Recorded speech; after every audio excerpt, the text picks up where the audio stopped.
Back to a long overdue return to Aurorin Expounded, the show where I, your humble dungeon master, go over the lore and the backstories of certain characters and events and things that happen all throughout the world of Aurorin.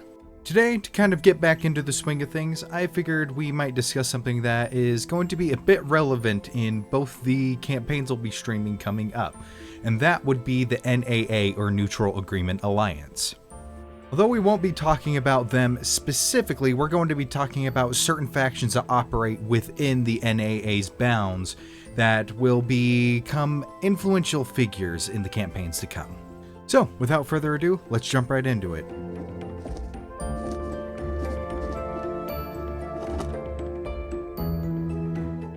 The first of these organizations that function under the NAA, or at least find their head of operations within Nar Originis, the headquarters of the Neutral Agreement Alliance, is known as the Explorers League, which we have already seen certain members of up until this point, such as Vargas Heavyhands, who encountered the Paragon in search of looking for some old documents left behind by an alchemist.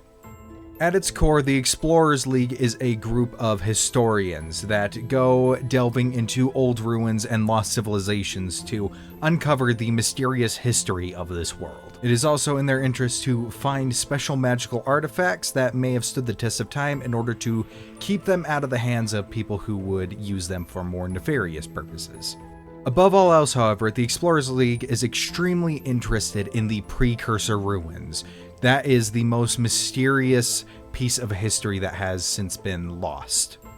The Explorers League cooperates with academics from all walks of life, as well as any sort of academic institution that may exist, in order to pool their resources, recruit new members, and to basically fund their research into certain things. It is very common for the Explorers League to pay for the help of adventurers to help them in some of the more dangerous ruins that they may find themselves delving into, as it is more often than not a pretty hostile environment, even if it's just full of traps and nothing else.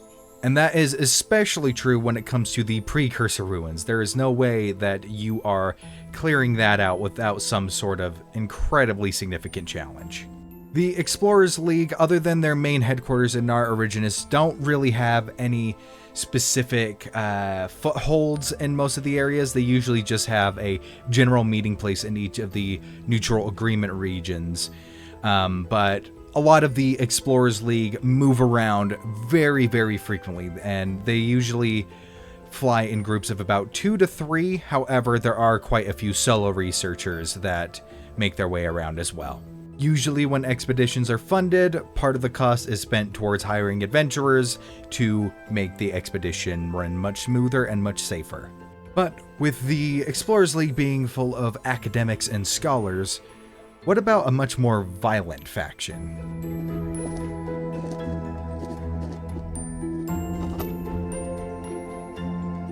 The next group that we are going to be talking about is known as the Hunters Alignment.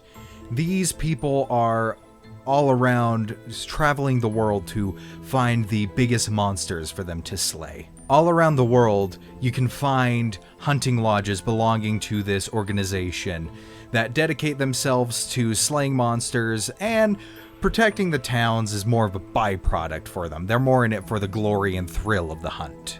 Despite the fact that they do hunt monsters, though, they do have a deep respect for the world and nature, and also strive to maintain balance with it, so they detest and despise poachers of all kinds. At each of their lodges, you'll be able to find what's known as a hunt master, kind of a local leader who just has proven themselves to be the greatest hunter, and they will usually be in charge of doling out the ranks within these different localized groups of hunters, and basically be in charge of the challenges that are issued to members of the Hunters Alignment. They may see a giant monster strolling through a town as a bit more of a process of natural selection, so they might not jump at the opportunity to protect the town, and thus they are much harder to convince to participate in events like that because they are not swayed by traditional means. But at the end of the day, if you want to find the brightest and best of survivalists and hunters all around the world of Aurorin, you can't go wrong with looking into the Hunters alignment. And beyond them, there is one final group that we will delve into.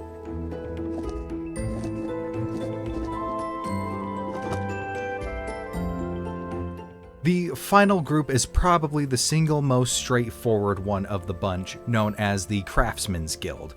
And the Craftsman's Guild will ally itself with merchants and craftsmen of all different types in order to achieve their goals.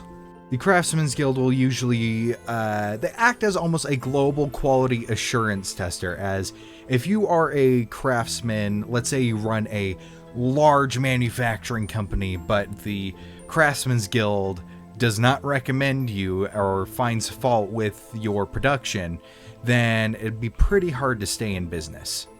However, their main goal is to operate to something similar to Project Hero's Call that the NAA as a whole has developed, which is when a threat is assessed, yes, you need the people to be able to step up and answer the call to stop these threats, such as the purpose of the Project Hero's Call. However, what those adventurers also need is the right equipment to do it, and that is where the Crafters Guild comes in. The Craftsman's Guild will set out into the world to find all the best craftsmen that they can and basically keep them on speed dial should they need their services, in order to be able to supply any sort of big effort to deal with any threats that the NAA has to step in and deal with. It is also standards practice for the Explorers League to cooperate with the Craftsman's Guild in order to be able to reverse engineer or at least identify and put to use the magical artifacts that the Explorers League may unearth during their expeditions. And those three groups kind of make up the subsidiary groups that are under the NAA. Not technically an official part of it, but offshoots that operate within it. And it seems that all three of these groups are ready and willing to interact and help our adventurers along their quests. Thank you all to everybody who decided to click on this video. I absolutely love making these. I know this one was a bit shorter than normal, but it has been a little while since I made one of these, so I had to kind of get back into the swing of things. And also, my computer can only handle so much footage. It's really struggling now, so just about trying to get that balance in. And with the other projects I'm working on, they might be a bit shorter from here on out, but you know, we'll see. There are ones that I thought were going to be way shorter, ended up being 20 minutes long, so we'll see how that plays out. And just a couple things before I head off. We do have new merch, so go check out our website. We have our merch store on there, linked down in the description. And I'd also like to do a shout out to our one and only patron. And let me randomize what character we will be having to read off the thank you. Matthias Grimshaw here to thank D-Fourtress for your unwavering support. Thank you to all who watched, and goodbye.